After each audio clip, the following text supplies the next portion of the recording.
Hello, everyone. My name is Brandon Alfred. I am currently the Dean of Culture and Social Studies Department Chair at Jose de Diego Middle School in Miami, Florida. I apologize for there not being a video representation of me. Instead, I've chosen pictures because lighting is terrible, and to be quite honest, I'm having a very bad hair day. But I am very excited to talk to everyone about Erikson's 8 stages of social development. Um, in particular, we're going to be looking at how do we take folks from being infants to amazing, productive members of society.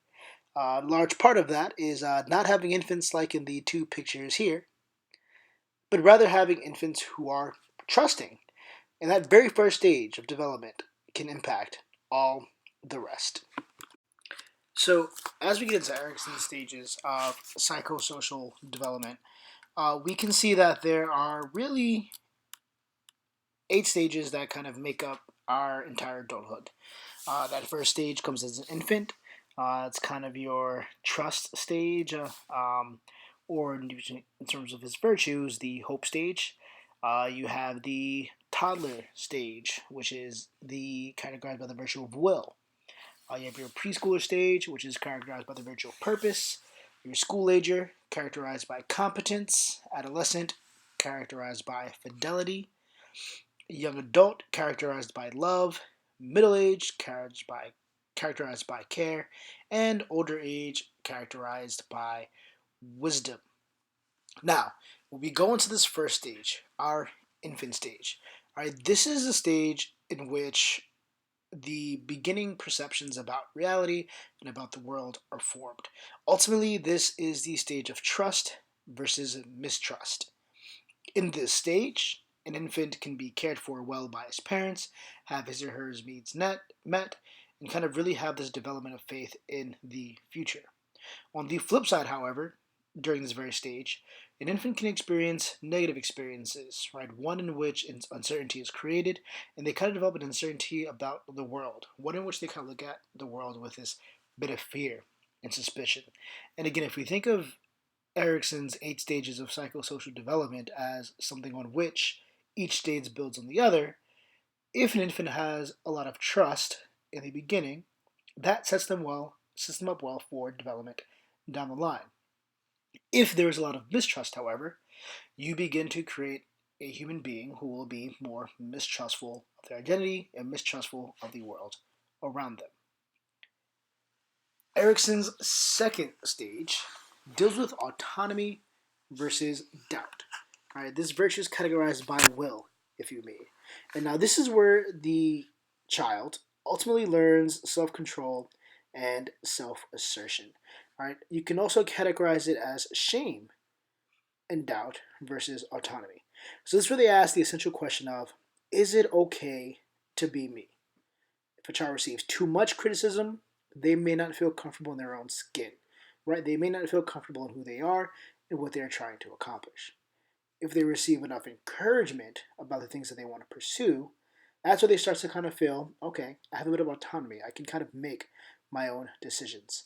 Right? So highly restrictive parents can play a very big role here. Right? You can still a bit of sense of doubt in the child and a reluctance in them to attempt new challenges if you are a highly restrictive parent. Our next stage deals with the virtue of purpose. This is ultimately initiative versus guilt.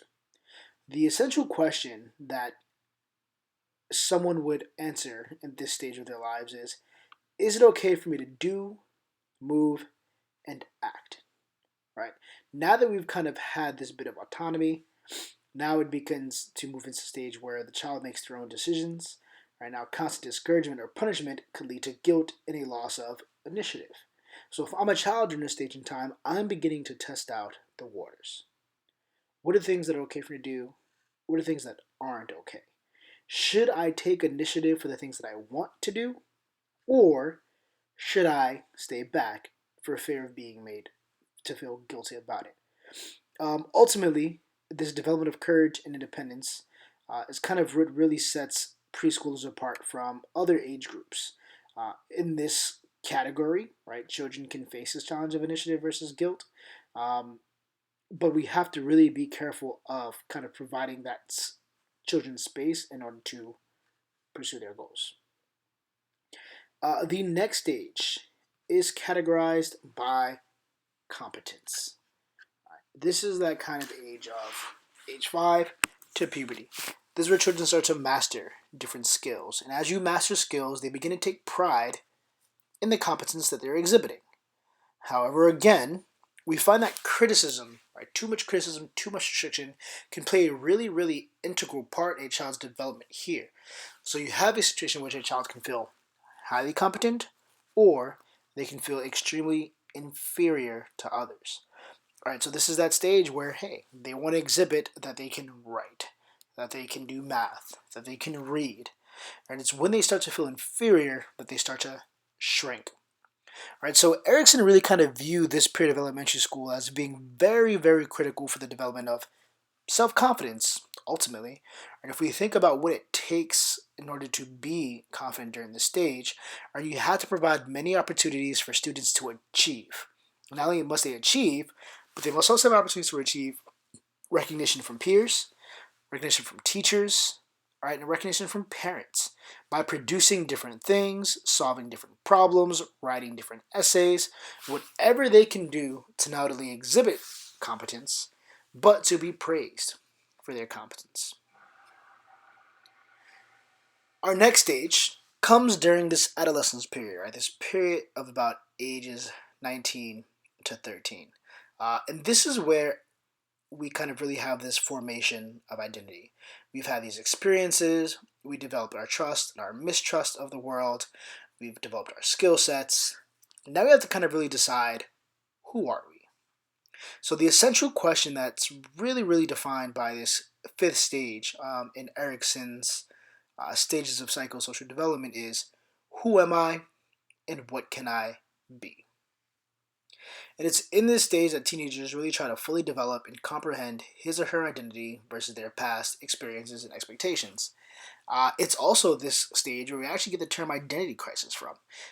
Erikson's one of the folks who is credited with coining this term of identity crisis, and it's really this stage in which this crisis comes about. And we can see it. We see it in our students oftentimes in their teenage years, struggling with who do they want to be, who are they, in many different ways, right? Whether it's sexual identity, career identity, passion identity. There's so many different biological, psychological, and social forces at work that there's so much going on in which we really try to form that solid identity in stage 5. Stage 6, right, is characterized by the virtue of love. Now, this is where we really try to get into this ultimate essential question of, can I love? At this point, you have mastered your skills, you have come up with a theory of your identity and who you are as a person. And so now we kind of get into those interpersonal things. And the most basic and fundamental of our interpersonal relationships is that of love. So a person who is secure in his own identity can proceed to an intimate partnership.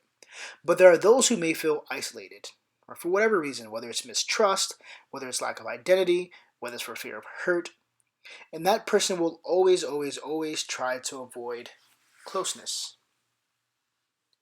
Our 7th stage of psychosocial development is characterized by the virtue of care. Now, ultimately, this stage is pitting generativity versus stagnation. And the existential question I really have to ask here is, can I make my life count? Right? Is there something that I can do that will add to the future, which would serve as an example to the next generation? Or are you stagnant? Are you remaining in the past? Are you staying where you are without really moving forward? All right, so this kind of deals with a lot of the essential tasks of middle adulthood, whether it's expressing love, whether it's healthy life patterns, whether accepting children's mates and friends, whether it's relinquishing control to the lives of our children, perhaps, or reversing roles with aging parents, right? There are so many, again, interpersonal factors going on here, but these are less so related with our willingness to love and more so related to the contributions that we are willing to make to others. Finally, we come to our eighth and final stage, and that is characterized by the virtue of wisdom.